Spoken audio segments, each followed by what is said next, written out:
Good morning, everyone. Thank you for joining us for the Dental Assisting Council meeting. My name is Jerry Fowler, and I'm Chair of the Dental Assisting Council. Today is Thursday, November 17th, 2022. This Dental Assisting Council meeting is being held via teleconference with the disclosed in-person location available for council and public member participation. For all those who wish to participate online, please log on to the WebEx website provided on the posted agenda for this meeting. Instructions to connect to the meeting are provided on the agenda. The preferred audio connection is via telephone conference and not the microphone and speakers on your computer. The phone number and access code will be provided as part of your connection to the meeting. During each call for comments from Dental Assisting Council members and speakers, we will ensure that all comments that can be accommodated are heard before proceeding with the agenda. This is an official meeting of the Dental Assisting Council. The Council welcomes public comments on any item on the agenda, and it is the Council's intent to ask for public comments prior to the Council taking action on any agenda item. The DCA moderator will explain the process for providing public comment shortly. For individuals participating via WebEx, when called upon, the moderator will give the individual permission to unmute themselves, and they will have 2 minutes to make public comment. The moderator will audibly announce when 30 seconds remain to conclude the public comment. After the 2 minutes have lapsed, the individual will be placed back on mute. Only one public comment per agenda item is allowed per attendee. Depending on the number of people who would like to testify on a particular agenda item, a total time limit may be imposed. We ask all speakers to please stay on topic and not repeat testimony already provided. If you agree with testimony already provided, please just state your name and that you are in support of any comments previously provided. I would now like to ask the DCA moderator to please explain how public comments will be taken during this meeting. This is the moderator. When the public comment is requested, I will turn on the WebEx question and answer feature to facilitate public comment. Comments should be limited to the topic that is addressed in the specific agenda item. We'll display instructions on the screen each time, and for members of the public, they may click that question mark icon, typically at the lower right-hand corner of their WebEx screen, and type the word comment into the text box, and then click send for your request to be recognized. You may also choose to raise your hand by clicking on the hand icon at the bottom row of your computer's WebEx screen.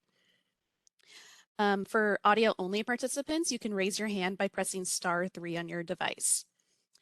And the instructions will look like this on your screen. Each commenter will be invited to unmute themselves in turn, and they will be given 2 minutes to speak and a 30-second warning. At the end of the time, your microphone will then be muted, and we will move on to the next person who has public comment. And that is all my instructions. I would like to call the meeting to order and ask the board staff to call the roll. Good morning. My name is Morella Turan. I will now call the roll. Epps Robbins. Absent. Fowler. Present. Miyazaki. Present. Olagi. Olagi present. Pacheco. Pacheco here. Pliss. Absent. Reed Espinoza. Present. A quorum has been established. Thank you. We'll now move on to agenda item 2, public comment on items not on the agenda. Before we open public comment on matters not on the agenda, I would like to remind everyone that public comment should address the council as a whole and not individual members. Please be aware that public comment during this agenda item should provide information to the council members, but it is not a discussion between the council members and the public. The only action council members can take right now is to listen to comments and decide whether they want a future agenda item on that topic. Though this may seem at times like the council members are not being responsive, following these guidelines is critical to ensure the rules of the Open Meeting Act that they're followed to avoid compromising the speaker's goals or the council's mission.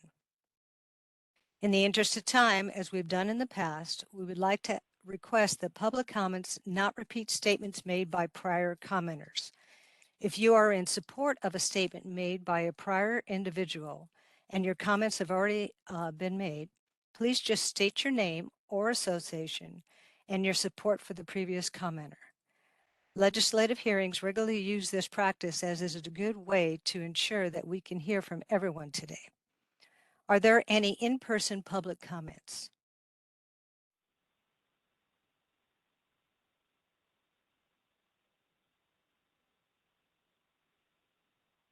Okay, I can't see anything. Hi, Joe Greenfield, representing the California Dental Assisting Association, or CADAT.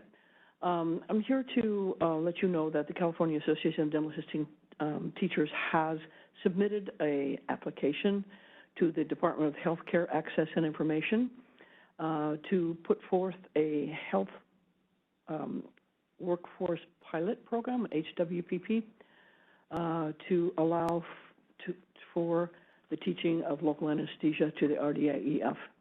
I'm not sure if you're aware of what an HWPP is, and I would be happy to explain that quickly if necessary. The reason we're bringing this forward is that we're asking for the support of the DAC and also the support of the dental board when this comes to you.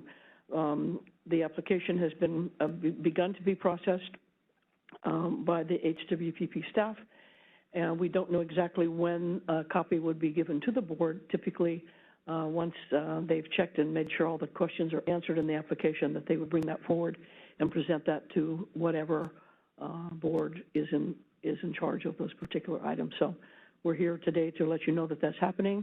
We know that there's not a meeting again until February, and we would assume that by then the packet would have moved forward. And so we're asking that you support this project. Thank you.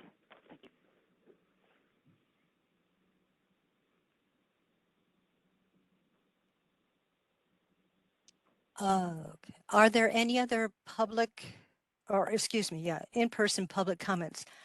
I can't see, so someone's going to have to guide me.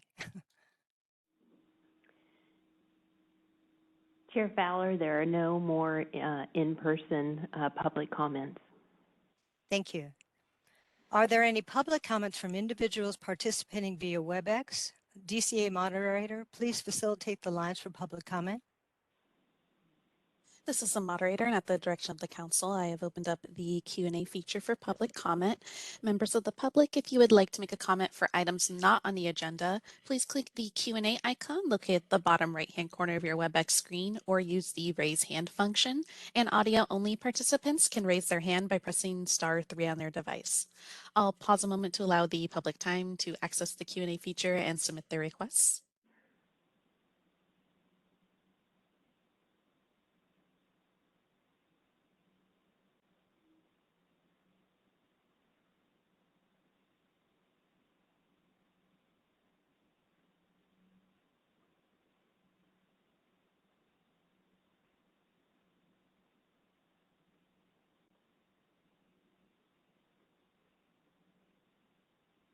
All right, this is the moderator. It appears there are no requests for public comment. Would you like me to close that Q&A feature?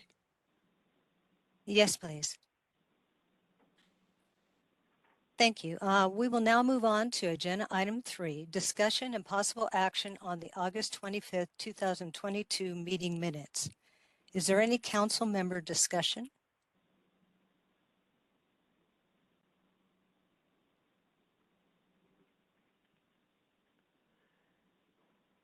Chair Fowler, there are no on-site comments.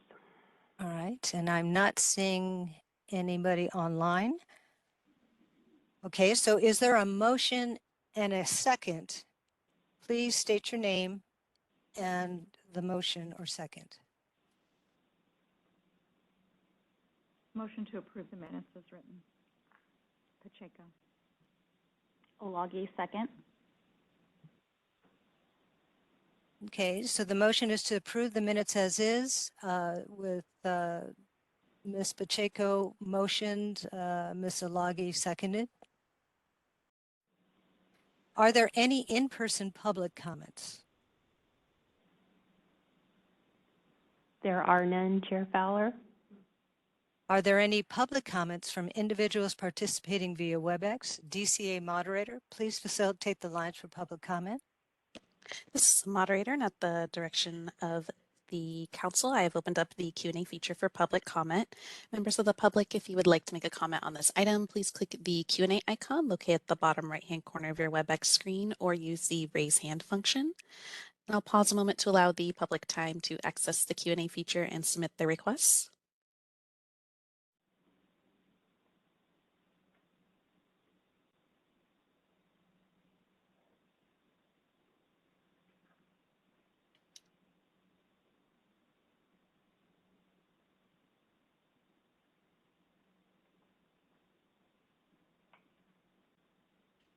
All right, and seeing none, would you like me to close that Q&A panel?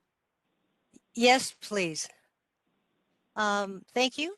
Board staff, can you please call the roll and record votes for this agenda item? This is Morella Turan. The motion is to approve the August 25, 2022 meeting minutes. I will now call the roll. Epps Robbins.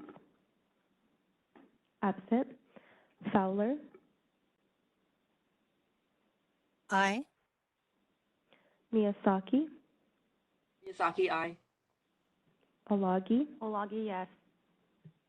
Pacheco. Pacheco, aye. Bliss. Absent. Reed Espinoza. Aye. The motion passed. Thank you. All right, we'll now move on to agenda item 4, update on dental assisting examination statistics. I'm going to ask Ms. Ricky Parks, dental assisting program analyst, to present this agenda item.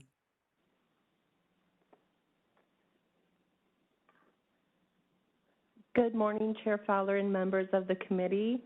My name is Ricky Parks, and I will present an update on dental assisting examination statistics. Currently, the board offers 4 written examinations: the Registered Dental Assistant General and Law and Ethics written exam, the Registered Dental Assistant in Extended Functions written exam, the Orthodontic Assistant Permit written exam, and the Dental Sedation Assistant written exam. The table, which can be referred on page 13 of the meeting materials, reflects the candidates who have attempted dental assisting examinations this fiscal year, July 1st through September 30th, and the 3 previous fiscal years. There is no action requested on this item, and I am here to answer any questions. Thank you. So I'd like to start off by saying I noticed that the pass rates for the RDA and the OA are rising. That's wonderful. But I've noticed that the RDA EF has dropped to 53% pass rate. Previous rates were an average of 78%. So that's more than a 20% drop in a pass rate. It's possible causes could be exam ambiguity, or possibly, based on information shared by students, some questions deviated from the education requirements of the program. I'd like to suggest placing the RDA EF written exam evaluation as a future agenda item on the next DAC meeting. Okay, are there any council member discussion?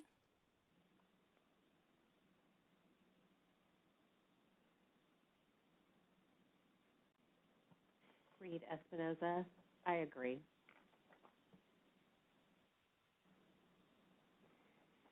Chair Fowler, this is Executive Officer Montez. I'd like to address your concern that you raised, if I may. The RDA EF exam is a new form. It's been released, and we typically see passing rates dip when a new form of an examination is released. that's typical because candidates are seeing different items, types of questions. OPS, the Office of Professional Examination Services, does monitor the exam, each individual question, as well as the passing rate to determine whether or not there are questions that may be ambiguous, and if so, they will take steps to clarify that with subject matter experts. Worst case scenario, those items are removed and an exam is rescored. However, that rarely happens. I anticipate that you will see the passing rate rise over time as the new exam form has been online, hopefully not due to sharing of content, but more becoming familiar with the expectations of any type of new materials, technology, or concepts being tested. But I definitely agree that we are more than happy to follow up and give you some additional information on that. But please be reassured that the exam is being monitored, and this is something that we do expect to see in the world of testing. Thank you. Thank you. Is there any other council discussion on this? None on site. Okay.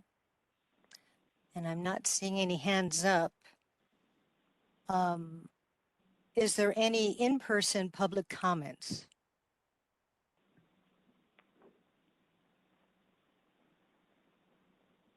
Yes, Joan Greenfield, representing the EF Association. As I brought up in a previous meeting, I do believe that there are a number of questions that do need to be reviewed because they are not only not part of what is being taught, but probably questions that there could be a multitude of answers to that probably are inappropriate to be asking at this point. So if there could be kind of a review of those questions. I know that you had your content experts, but I'm not sure that they looked at the educational requirements of the EF program as opposed to doing their task analysis and what one should need to know versus what they were taught when they were developing these questions. I agree that the pass rate probably will go up over time, but there are definitely questions there that probably shouldn't be there. Thank you. Are there any other in-person public comments? None, Chair Fowler. Okay. And not seeing any hands up. So are there any public comments from individuals participating via WebEx? And DCA moderator, would you please facilitate the lines for public comment? This is the moderator, and at the direction of the council, I have opened up the Q&A feature for public comment. Members of the public, if you would like to make a comment on this item, please click the Q&A icon located at the bottom right-hand corner of your WebEx screen or use the raise hand function. And audio-only participants can raise their hand by pressing *3 on their device. Go ahead and pause a moment to allow the public time to access the Q&A feature and submit their requests.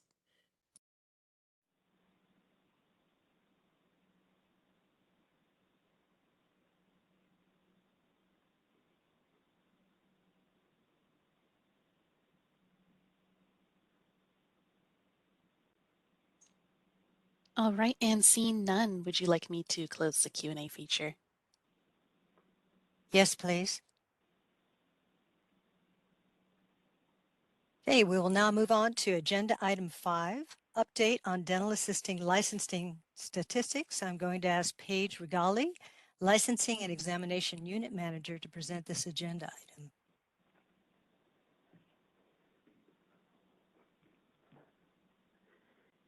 Thank you, Chair Fowler, and good morning, council members.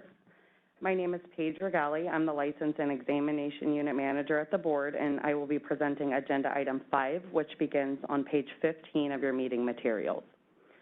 This memo highlights the dental assistant license application statistics and the license status statistics, which provide an overview of current and active, current and inactive, delinquent, and canceled licenses. Beginning on page 23 of your meeting materials, there is a table which provides statistics on population and current and active registered dental assistant licenses by county for fiscal years 2020, 2021 through September 30th of 2022.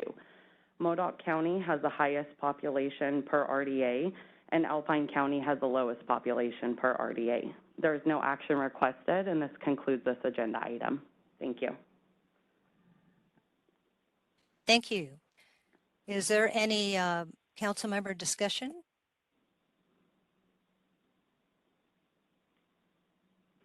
None on site.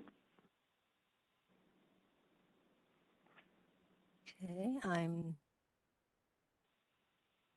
not seeing any hands up. Okay, are there any in-person public comments?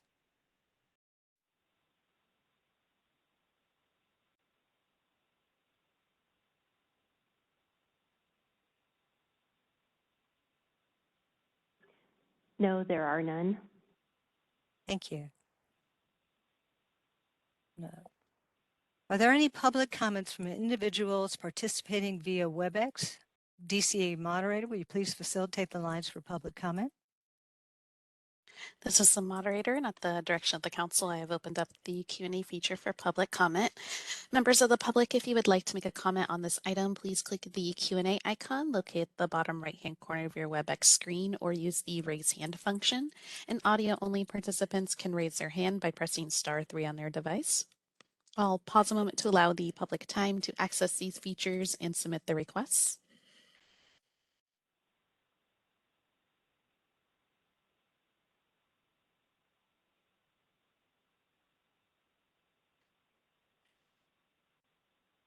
All right, and seeing none, would you like me to close the Q&A feature?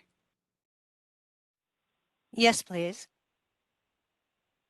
Okay, so we'll now move on to agenda item 6, update and discussion on status of surveys regarding registered dental assistant and extended functions administration of local anesthesia and nitrous oxide. Background. During the November 2021 Dental Assisting Council meeting, the council established a 2-member working group, which included Jerry Fowler, council chair, and Tracy Reed Espinoza, council vice chair, to create relevant quantitative and qualitative survey questions to be sent to supervising RDA-EF dentists, as well as RDA-EFs, to assess the importance of adding local anesthesia and nitrous oxide to the RDA-EF scope of practice. At the January 2022 meeting, the council delegated authority of the working group to work with the Office of Professional Examination Services, OPES, to finalize the surveys and bring them back at a future Dental Assisting Council meeting. At the May 2022 meeting, Dental Assisting Council reviewed the survey, which included the OPES recommendations, and delegated authority to the 2-member working group to work with OPES to finalize the surveys to distribute to stakeholders. At the August 2022, the working group met with OPES to discuss and finalize the distribution of the survey. OPES stated that they would administer the survey to dentists and RDAEFs via SurveyMonkey. They will monitor survey responses, provide follow-up, analyze the results, and provide the board with a memo summarizing the results. It was determined that the anticipated release date of the survey was September 2022, and that the survey was open for licensees for a period of 1 month, after which OPES will compile and analyze the data and provide a summary of the results that they anticipated to be completed in advance of the November council meeting. As directed, OPES worked with the board of the Dental Assisting Council to develop 2 surveys that were administered to California licensed RDAEFs and dentists. The surveys gathered information regarding length of licensure and practice setting, types of procedures performed by the RDAs that require the administration of local anesthesia and nitrous oxide, percentages of cases that require additional administration of local anesthesia and nitrous oxide during procedures, and the impact it has on the patients.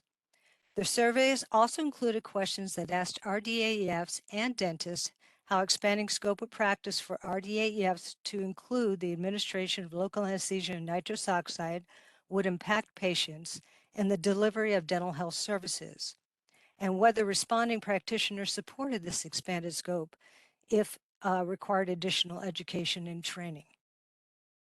Beginning September 1st, 2022, RDAEFs and dentists who had email addresses on file with the board were sent an electronic message that included a link to complete the online survey.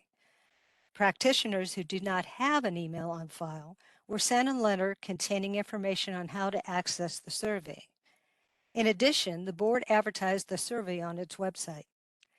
The survey remained open for participation from September 1st, 2022 through September 30th, 2022. A total of 1,256 RDAEFs received an email invitation. An additional 430 RDAEF practitioners received a letter inviting them to participate in the survey. A total of 27,426 dentists who had emails on file with the board received an email invitation, and 4,500 dentists received letters inviting them to participate in the survey.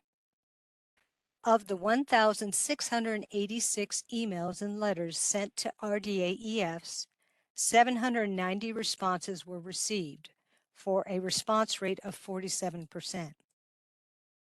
Of the 31,926 emails and letters sent to dentists, 2,890 responses were received, for an initial response rate of 9.1%. Of the responses received, 763 RDAEFs indicated they were currently practicing, and they are going to be included for further analysis. Of the dentists who responded, 727 indicated that they were currently practicing and supervising RDAEFs, and they will also be included for further analysis as well. OPES is in the process of completing analysis of the survey responses, and they will provide a memo of the full results at the February board meeting. Now, we also received, I wanted to acknowledge opposition letters from the California Dental Hygienists Association and the California Dental Hygiene Educators Association, strongly opposing allowing registered dental assistants in extended functions the additional duty to administer local anesthesia and nitrous oxide. I wanted to acknowledge we did receive those letters. But I do want to remind you that we're still in phase 1 of this topic, gathering data via the survey to determine if we should move forward or not with making local anesthesia and nitrous oxide an allowable duty for the RDAEF. The results of that survey will be presented at the February Dental Board meeting. However, I can assure you that patient care and safety is the #1 concern for the Dental Board. So if it is decided to move forward with making local anesthesia and nitrous oxide an allowable duty for the RDAEF, the board will ensure that the educational program is more robust and comprehensive than the program that the dental hygiene currently has in place, which in fact is more robust in nature than the program for the dentist or DDS. And this is to ensure competency. Are there any council member discussions on this topic? Chair Fowler, this is Tara Welch, Board Counsel. I just had a note of clarification. You indicated that OPES will be providing a memo to the board at its February meeting. I just want to clarify for stakeholders on this issue whether or not the OPES memo will actually be presented to the council in February rather than the board. OPES will provide a full report to the Dental Assisting Council in February. Great, thank you.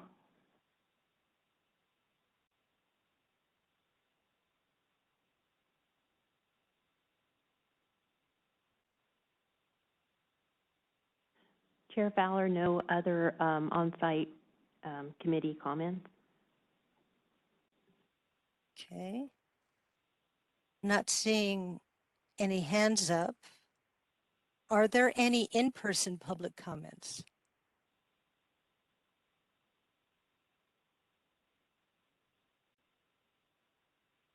This is the No moderator. on-site comments. Okay. Are there any public comments from individuals participating via WebEx? DCA moderator, please facilitate the lines for public comment. This is the moderator, and at the direction of the council, I have opened up the Q&A feature for public comment.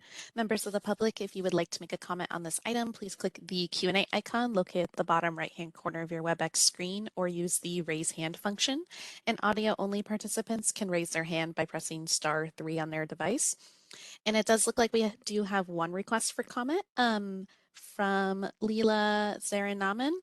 And Leela, you'll be given 2 minutes to speak and a 30-second warning. Please click the unmute me button when the prompt appears on your device.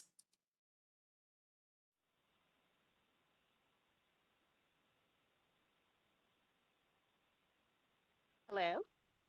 Hi, we can hear you. Hi, my name is Leela Zaranam. I'm a current dentist in California. I also teach dental hygiene students and dental assisting student at West LA Community College.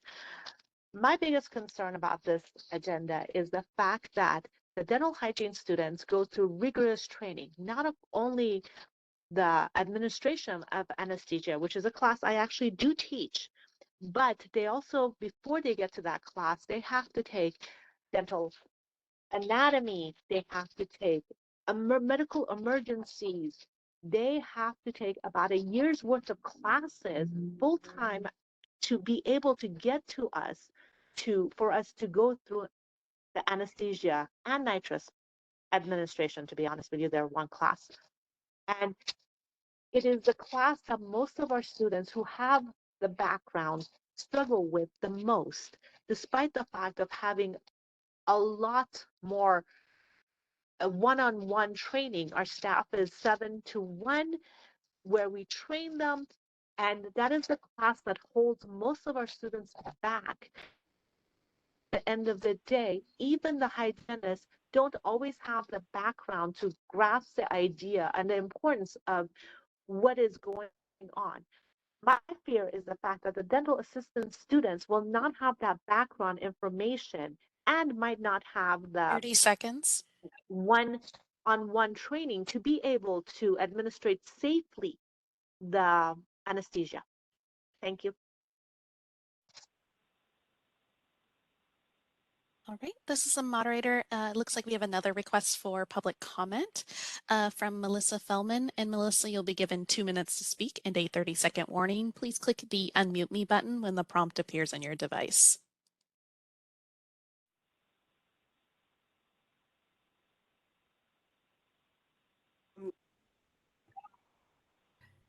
Hello, Chair Fowler and members of the committee. This is Melissa Fellman. Can you hear me?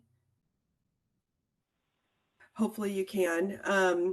I'm the director of the dental hygiene program at Sacramento City College, and I also the instructor for local anesthesia at our school. And I am in support for the prior comments that were just made, and also want to also state that in addition to the sciences that were addressed, dental hygiene students also take psychology, sociology, English writing, and mathematics, which all contribute to managing patients and doing safe calculations for administrative local anesthesia. And I think having the necessary education in addition to a standalone CE course would be important for patient safety. I also want to state that EOPS send out surveys to the stakeholders, which included dentists and RDAEFs, but I also didn't hear that any surveys were sent out to hygienists or hygiene educators that teach local anesthesia, which I think are considered relevant stakeholders. So I, in the future, think that the survey responses would be prudent to be included into those participants in the community for patient safety and input and coming together to 30 seconds. find a pathway for advancement for EF2s that has all voices addressed. So thank you very much for your time. All right, this is the moderator. We will move on to our next individual who has requested public comment. Dr. Kimbrough. And Dr. Kimbrough, you'll be given 2 minutes to speak and a 30-second warning. Please click the unmute me button when the prompt appears on your device. Good morning, everybody.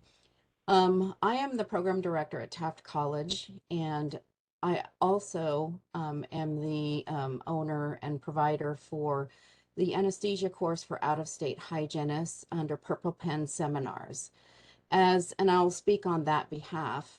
I do support the comments of the previous speakers, but as a provider for the anesthesia course for out-of-state hygienists, I do want to reiterate that they are hygienists that have already graduated from a program and or they've been licensed and have been practicing for a number of years. So again, that education and background is already in place. They are not taking a standalone course. They are merely reviewing a lot of material that they already have been taught. And they are meeting the state regulations established by the Dental Hygiene Board of California. That's why the course currently exists. So I would, again, ensure that the education and background is seriously looked at because, as previously stated, it does take quite some time to gain that background knowledge for patient safety. Thank you very much. All right, this is the moderator. We'll move on to our next individual who has requested public comment, Natalie Ferrangino. And Natalie, you'll be given 2 minutes to speak and a 30-second warning. Please click the unmute me button when the prompt appears on your device.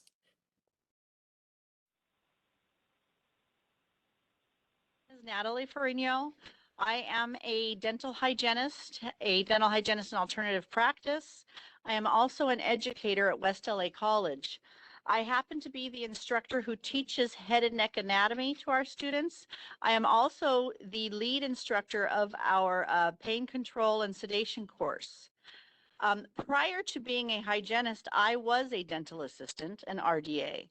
And being on both sides of that coin, I can tell you that there is no way possible to have a standalone course and expect an RDAEF to administer local anesthesia safely to a patient. We go into hygiene school, many of us, with dental experiences and other education that we feel we are ready. And I can tell you, there is such a difference from going and being an RDA to coming in and being a registered dental hygienist. We are not given the tools as an RDA or an EF needed to safely administer local anesthesia. The education and the rigor provided to dental hygiene students and to dental students is so beyond what any RDA EF could get in a standalone course. And I believe that we are putting patients at risk by allowing an RDA EF under any circumstances in any office to provide local anesthetic or administer nitrous oxide sedation. 30 seconds. I'm done. That's my 2 cents. Okay. All right, this is the moderator. It appears there are no further requests for public comment. Would you like me to close that Q&A feature? Yes, please. Okay, thank you. We'll now move on to agenda item 7, update and discussion on research of dental auxiliary certification and education requirements and review applicable statutes and regulations regarding board approval of registered dental assistant and registered dental assistant and extended functions educational programs and courses for potential amendments.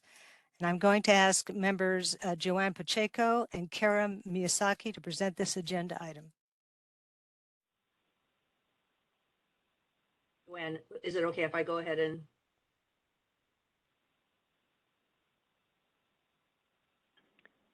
Yes, please.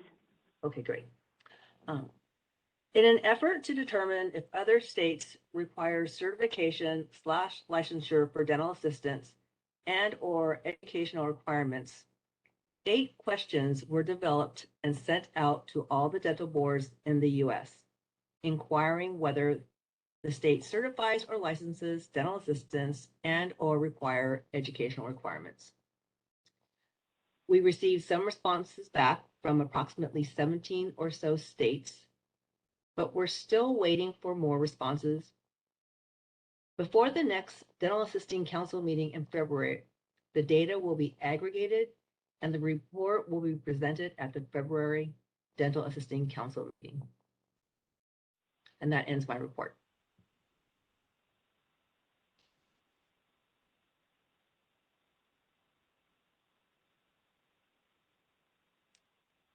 Are there any questions? Yes, Ms. Miyazaki, did you say 8 surveys were sent to?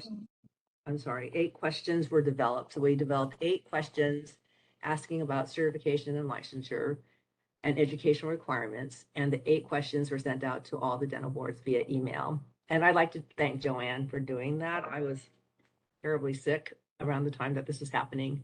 And Joanne sent out the emails and is receiving the responses. Thank you. So I was doing a little research too myself on this topic, and I noticed that there's a lot of programs out there that require CODA approval in other states other than California, of course. And I think, one of the reasons that there aren't that many CODA approved dental assisting programs is because the cost for CODA approval, it's $16,850 for the application, and it costs $2,100 annually. And a lot of the RDA programs can't afford that.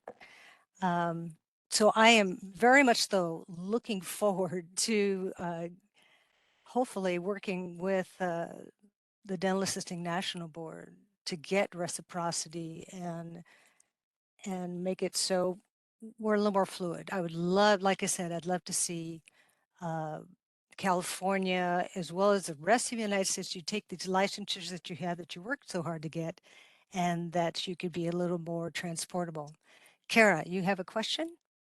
I just wanted to follow up on what you mentioned about the CODA approved programs. And there tends to be reciprocity between states for CODA approved programs. But again, like you mentioned, the expense of having a CODA approved program is, I think it's a couple $1,000s a year. And then the year of the site visit, it's a lot more than that.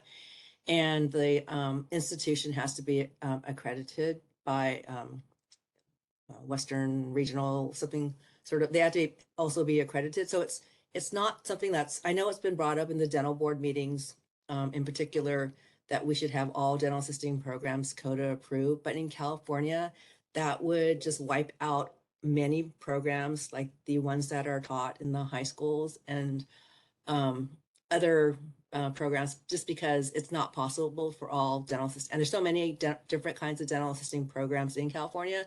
It's not possible for them to be all CODA approved. So I think that there's a nice balance of having CODA approved programs and ones that aren't approved that meet the requirements of the dental board RDA license. Thank you.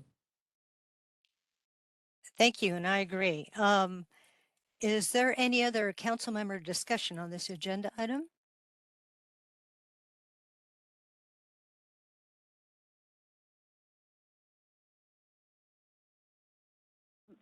Member Olagi, would it be possible to share what those 8 questions were that were emailed to the dental boards? Sure. Let me just get to my document here.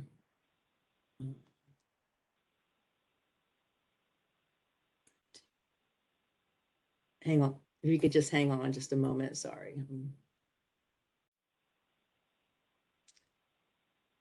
first question was, does your state require a license to practice as a registered or licensed dental assistant? If yes, please answer questions 2 to 7. If no, please answer question number 8. Question number 2, what education and or certification requirements does your state have for initial licensure as a registered dental assistant? Question 3, can applicants qualify for licensure based on work experience? If so, are there specific certifications required in addition to the work experience to qualify for licensure? Question number 4, does your state require a specific number of remedial education hours or specific courses for licensure renewal? Question 5, are the education and or certification courses to qualify for initial licensure approved internally, i.e., for instance, board staff, or externally, for instance, accreditation agency? Question number 6, if internal, please briefly explain your approval process and whether your state has reciprocity agreements with other state boards. And 7, if external, what is the process and what accreditation agencies does your state accept for licensure? And number 8 is, if your state does not license or register dental assistants, can dental assistants obtain separate certifications, either optional or mandatory, to perform certain duties in the state? Please identify those certifications below. And that was the last question. Thank you. I actually, I was doing some preliminary research, and it is kind of vague, but I came up with there's possible 23 states that will do reciprocity of the United States. 35 states state they have expanded function dental assistants. However, some states, their idea of expanded function is corona polishing and sealants. So it's not created equal. And then 22 states have restorative functions in their allowable duties. And I also put together an allowable duty for each state that I could come up with and make it as comprehensive as I could. So there, like at a glance, what I would love to see, and I don't mind sharing this with you, Ms. Miyazaki and Ms. Pacheco, the information I have. Also, I would love if you could send me those survey questions.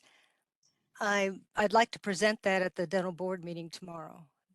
If you could email that to me, that would be wonderful. I really appreciate it. I can do that. Thank you. Miyazaki, I could do that. Thank you. Is there any other council member in discussion? None on site. Okay. I am not seeing any hands up. Is there any in-person public comments?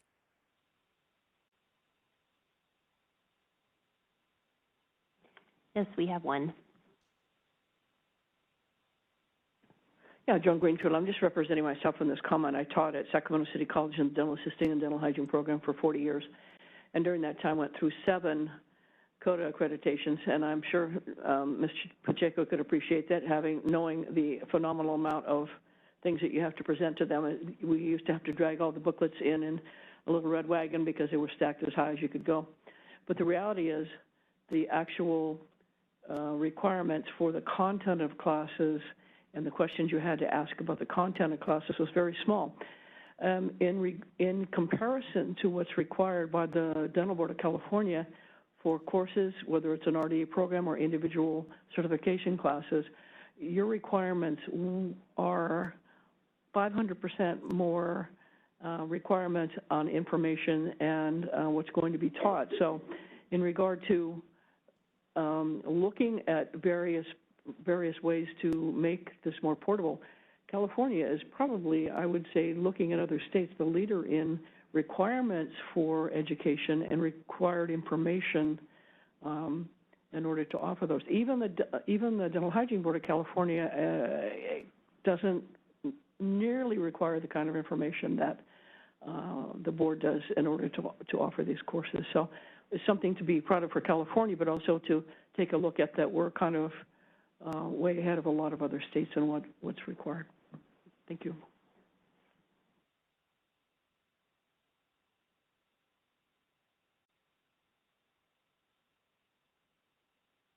It appears there are no more on-site public comments. Okay. Are there any public comments from individuals participating via WebEx? DCA moderator, please facilitate the lines for public comment. This is the moderator, and at the direction of the council, I have opened up the Q&A feature for public comment. Members of the public, if you would like to make a comment on this item, please click the Q&A icon located at the bottom right-hand corner of your WebEx screen, or use the raise hand function. And it looks like we have a request for comment from Bruce Witcher. Bruce, you'll be given 2 minutes to speak and a 30-second warning. Please click the unmute me button when the prompt appears on your device.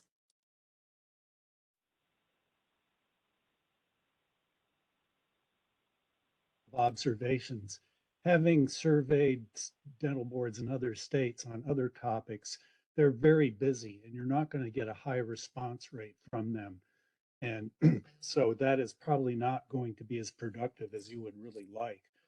The Danby website has a very extensive listing of requirements in other states around the country. That's about the best website I could find that has this kind of information.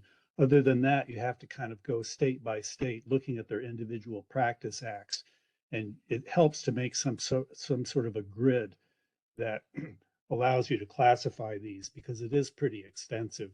And I think the comments about the CODA approval process are accurate, and I would agree that in California we do not have as many CODA approved programs as non-approved programs. Even though the California requirements, according to some, are more extensive, CODA still, I guess it must be the cost more than anything. So thank you.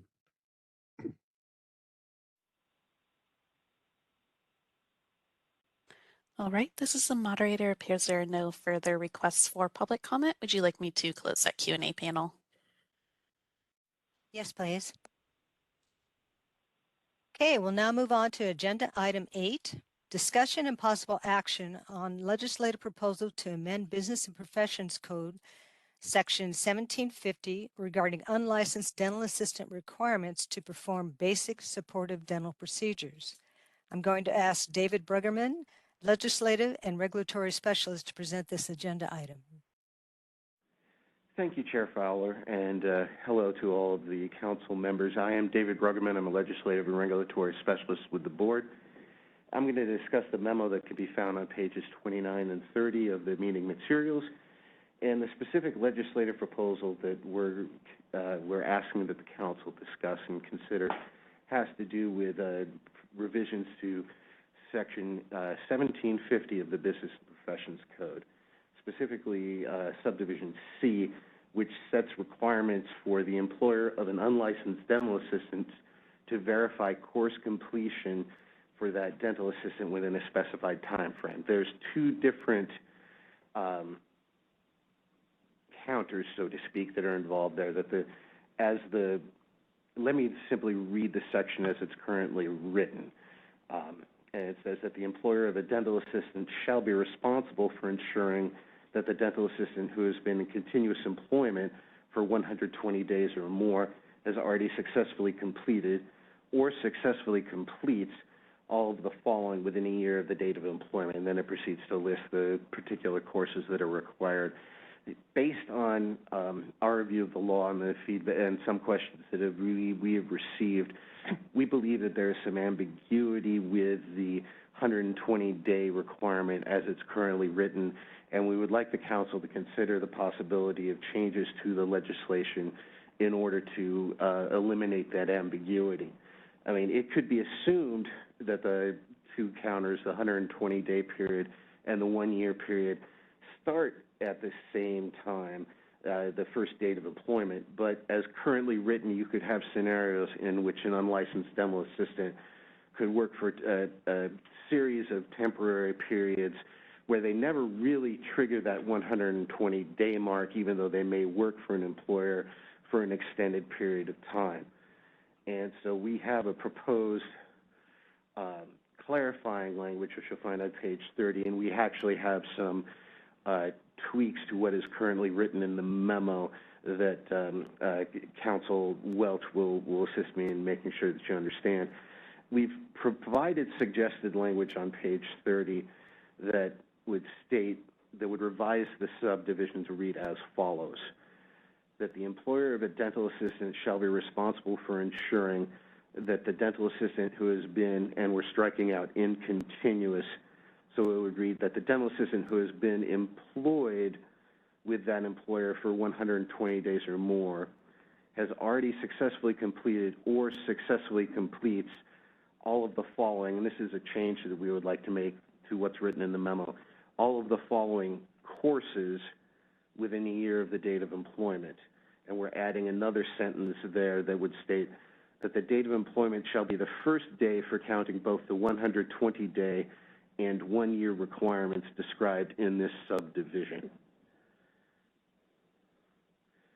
And so what we're asking from the council is to consider and discuss possibly recommending to the board that they make a legislative proposal as part of the sunset review process to add this clarifying language to subdivision 1750C of the Business and Professions Code. I just would like to confirm with board counsel to make sure that I've accurately captured the suggested revisions that we discussed earlier. Thank you, David. This is Tara Welch, Board Counsel. You nailed it.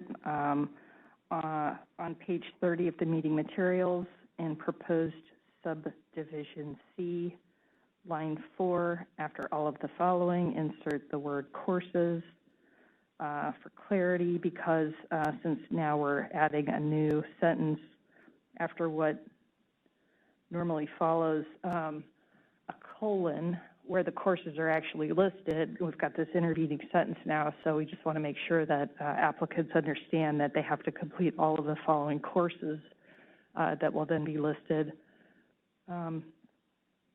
Also, in that new sentence that's being added at the very end, David clarified that subsection will be changed to subdivision, and we're going to go ahead and add a period instead of a colon there for proper sentence construction. That's it. So again, we're simply asking that the council consider this proposal, and if they are so inclined, to make a motion to recommend that the board adopt this clarifying language for inclusion in this next sunset review report.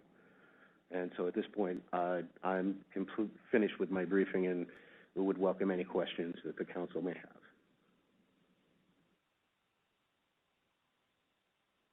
Thank you.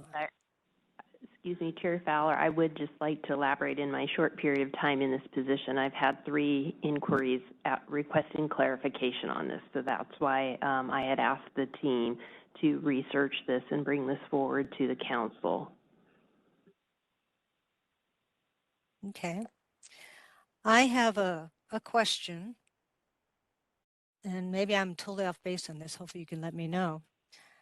In the April 30th, 2021 DAC meeting, this topic was brought up, and the DAC recommended to the board considering the legislative proposal to amend Business and Professions Code 1750, subdivision C, to specify the employer is responsible for ensuring a dental assistant has successfully completed a board-approved 8-hour infection control course prior to performing any basics supportive dental procedures involving potential exposure to blood, saliva, or other potentially infectious materials. And so There was nothing mentioned in the 120-day span. There's nothing like that. It was just the action was prior to working with patients, having that infection control done. So I agree, we need to work on the wording on this. Is there any other dental assisting council discussion on this? I do have None on site. none on site. So if we worded this and, oh, okay, Kara, Ms. Miyazaki, you have your hand up?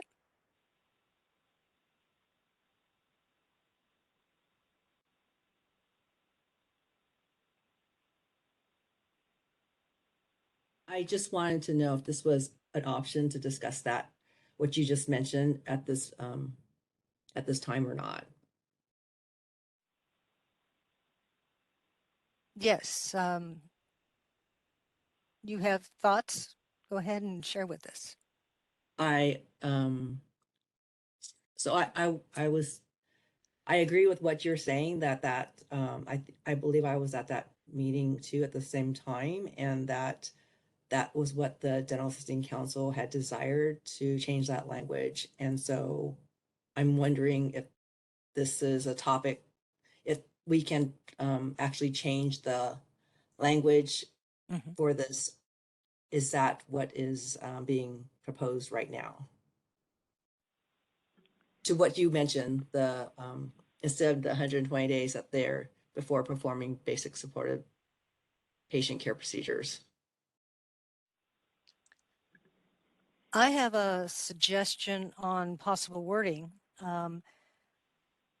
We could say the employer of a dental assistant shall be responsible for ensuring that the dental assistant who has been employed with that employer successfully completes the following courses and/or certifications prior to performing any basic supportive dental procedures working on patients. And then we could list them: 8-hour infection control course, 2-hour dental practice act, a course in BLS offered by American Red Cross or American Heart Association, or any other course approved by the board as equivalent, and provides the student the opportunity to engage in hands-on simulated clinical scenarios.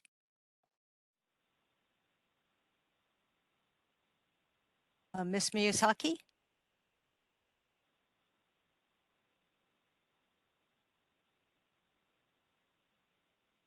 Do you have a question or a comment? No? I'm sorry. Okay. Is that a motion that you're making right now? Oh, right now, discussion. All right. I agree with it. I agree with you. So Chair Fowler, it does list the courses that are required, but if I'm understanding your initial comment is that you wanted to place emphasis on when infection control was completed. Now, are you recommending that for all of the courses or merely the infection control? All of these, the courses that I listed, the infection control, the 2-hour dental practice act, this is for unlicensed dental assistants. A course in BLS should be completed prior to performing any procedures on patients.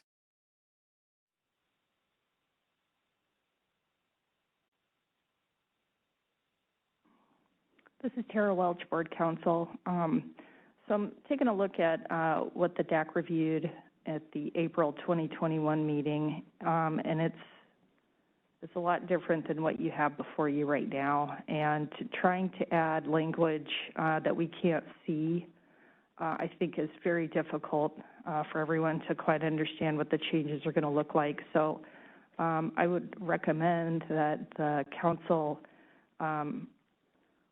push pause on this one, have staff combine the two proposals for a February council review, and that would still give the board enough time to review it at the May meeting for potential legislative proposal in the sunset review, but I think this is a bit technical and complicated, and I think everyone needs to just see the language that's being proposed rather than passing it out today without having a clear understanding what the changes would look like. Sounds good. Is there any other council member discussion?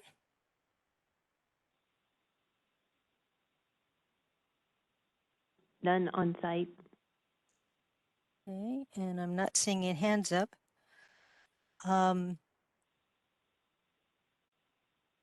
Is there any in-person public comments? This is the moderator. Apologize. It looked like Miss Miyazaki had her hand raised. Yes, I did, Miyazaki, and I'm in agreement with the council and Ms. Fowler. Okay. Are there any in-person public comments? Yes, we have one. Good morning. Sherry Becker, California Dental Assistants Association. I believe that this language was looked at, specifically the infection control portion of this previously. I know you addressed it and said we'll be coming back to it, but just as a reminder, I guess maybe for myself as well. So that we had brought forward language, and I believe it had been preliminarily approved. It's hanging out there somewhere, I think, in the air, waiting for final approval, that the infection control course be taken prior to exposure to OPEM, which is also in alignment with OSHA's regulation for employee training. So we would support reviewing the language and seeing what else we could add to be included in there with maybe the DPA and the BLS as well. So thank you.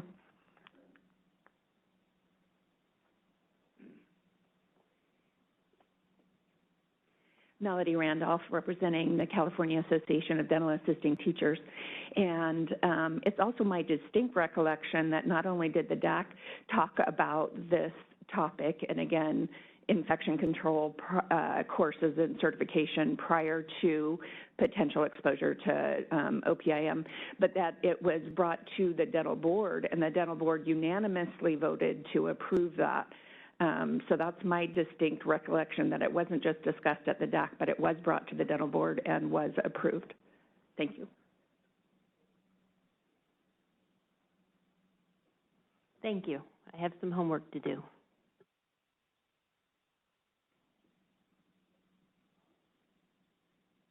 Okay, are there any other in-person public comments?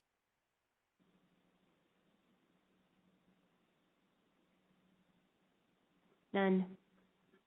Okay. Are there any public comments from individuals participating via WebEx?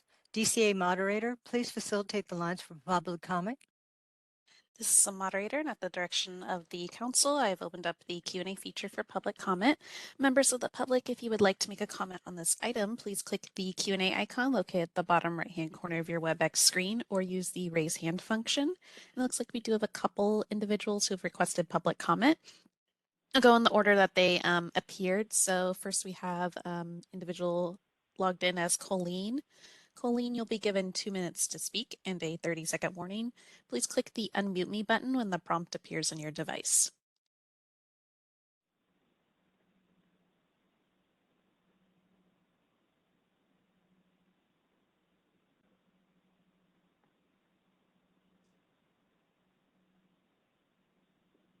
Can you hear me? Yes, we can hear you. Okay, my apologies. I'm just logging in here for a question. I may be on the completely different forum. I am a victim of Dr. David Webb, the Solano County, Northern California oral and facial surgeon that sexually assaulted myself and 23 other victims while under anesthesia. And I was trying to find out what day or portion or how this gets on the agenda, or how do we move forward, because there's several victims in this meeting right now. This is the moderator. I apologize. We are on, I believe, agenda item 8 of the DAC council meeting. I believe your comment will go under items not on the agenda for the board meeting, which will be starting at hopefully around 11. Okay, this is very good information, and I do appreciate you. And again, my apologies. I feel like I crashed your meeting, but I just wasn't sure where to go. Ma'am, this is Tara Welch, Dental Board Counsel. The council does not address disciplinary matters, and the board does, but it cannot hear any conversation about pending disciplinary matters or allegations. So please direct your questions, perhaps by email. You can send an email to the board's executive officer or the dental board staff for additional information on pending discipline. Otherwise, the board cannot hear or discuss pending disciplinary matters because of the Administrative Procedures Act. Do you want to provide an email address? Sure. I guess the question would be that since it's not ever been on the agenda, so that's why I'm not going to speak in detail any longer. However, it's not been on the agenda ever. This is Tracy Montez, the executive officer, and that's because we cannot discuss disciplinary matters or pending investigations go into the details. So if you would like to send me any questions you may have, or if you need assistance with filing a complaint, my email address is Tracy, T-R-A-C-Y, period, Montez, M-O-N-T-E-Z, at dca.ca.gov.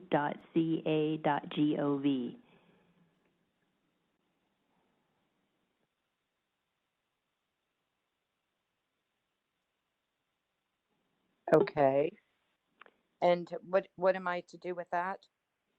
If you have specific questions or need further direction, I can have a conversation with you and perhaps direct you where you need to go, because we cannot discuss, again, investigations, the details of those at a board meeting. Okay.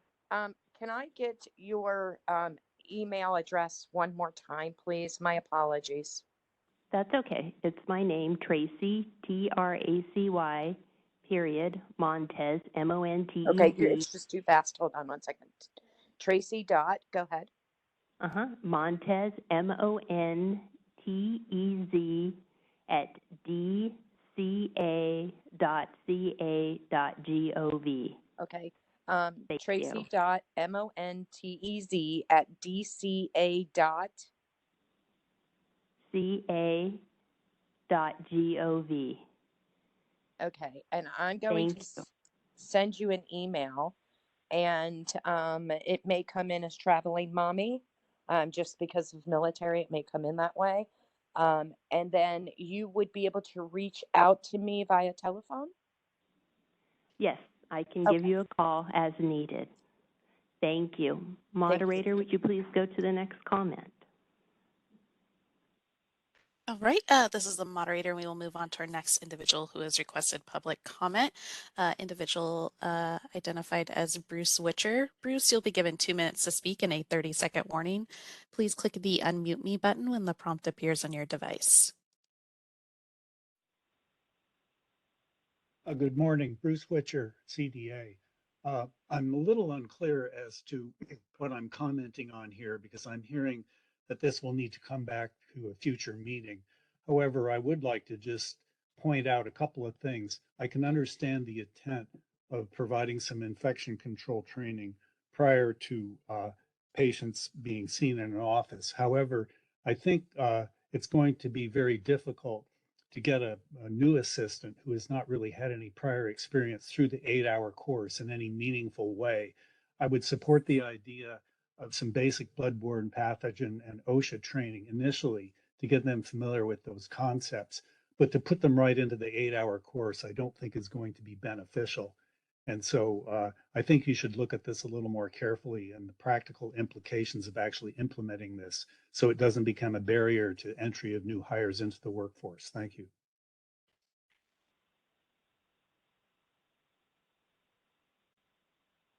All right, this is a moderator appear. Oh, I apologize. We do have one more request for public comment. Individual identified as Zena Delling. And Zena, you'll be given 2 minutes to speak and a 30-second warning. Please click the unmute me button when the prompt appears on your device.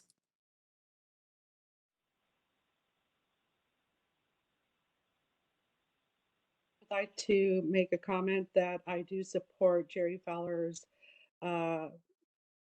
comment about prior to in touching anything as far as oh, I'm so sorry. I had all my notes and then that other caller. Anyway, so I am supporting Jerry Fowler's comment. That's all I would need to say. Thank you.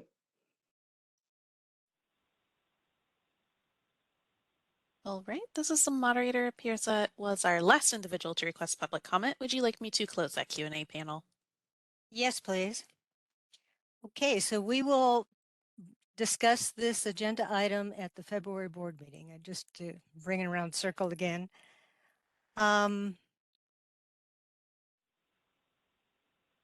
Okay. We don't have to get this to be an agenda item. We don't have to take any action to do that. Am I right? Correct. Okay. Okay, so let's go ahead and move on to agenda item 9, election of the 2023 council chair and vice chair. I'm going to ask Ms. Tracy Montez, Executive Officer, to present this agenda item. Okay, good morning. So we will be conducting elections for the 2023 council chair and vice chair. This is agenda item number 9, and I am happy to share that we did receive a nomination for vice chair, Kara Miyazaki. I'd like to confirm Ms. Miyazaki is still interested in the vice chair position.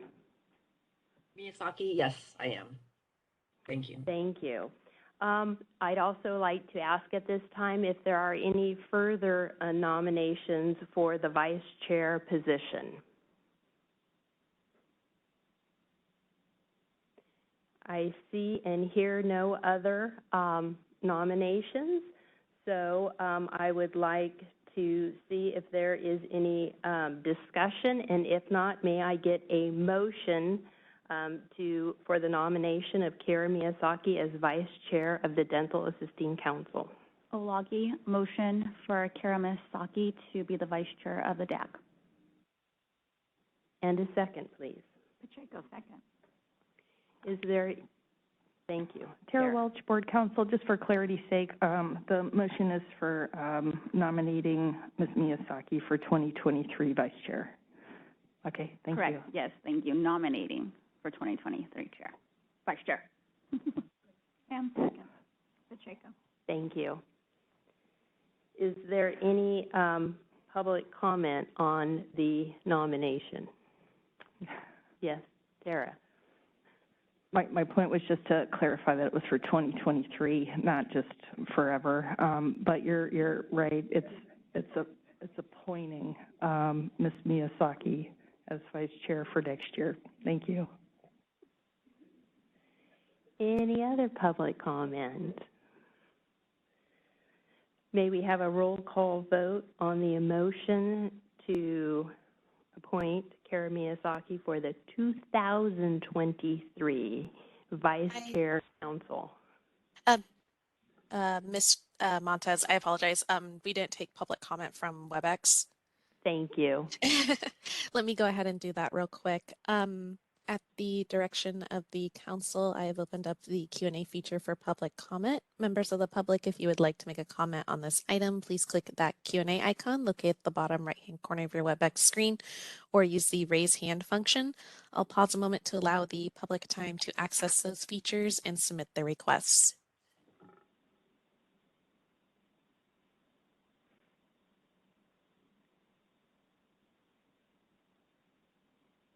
All right, and seeing none, would you like me to close that Q&A feature? Yes, thank you. Now may we have a roll call vote on the motion? This is Morella Turan. I will now call the roll for Kara Miyazaki as the 2023 Council Vice Chair. Epps Robbins. Absent. Fowler. Fowler, aye. Miyazaki. Saki, aye. Alagi. Olagi, yes. Pacheco. Pacheco, aye. Bliss. Absent. Reed Espinoza. Reed Espinoza, aye. The motion passed. Thank you. Moving on to the chair of the council, I am happy to report that Tracy Reed Espinoza was nominated for the 2023 council chair. I am confirming interest in the nomination. Thank you. Are there any other nominations? I see no further nominations or hear no further nominations.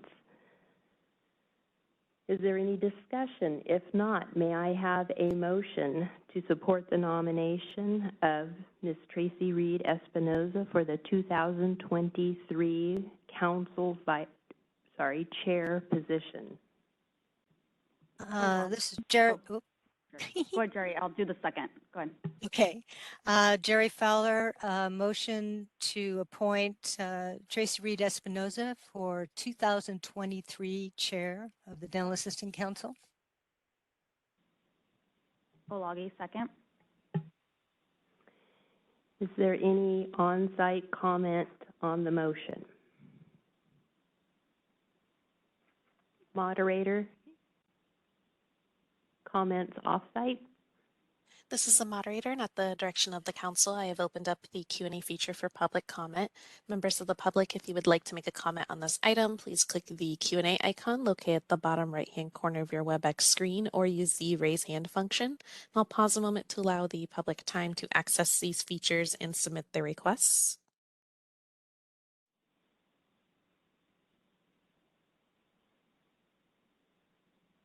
All right, and seeing none, would you like me to close that Q&A feature?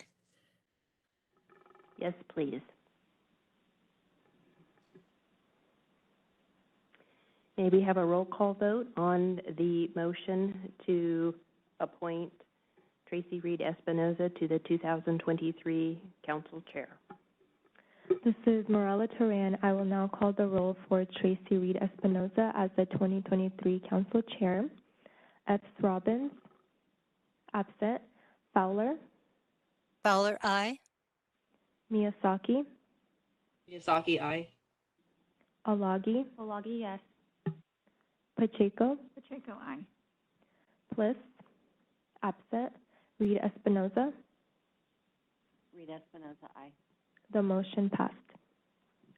Thank you, and congratulations, Chair Tracy Reed Espinoza, Vice Chair Karen Miyazaki for the 2023 year.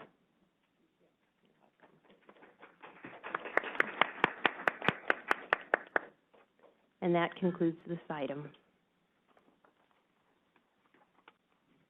Thank you. Once again, congratulations, Tracy Reed Espinoza and Karen Miyazaki. Your term will begin on January 1st, 2023. We'll now move on to agenda item 10, which is adjournment. So this concludes our November 17th, 2022 Dental Assisting Council meeting. This meeting is adjourned.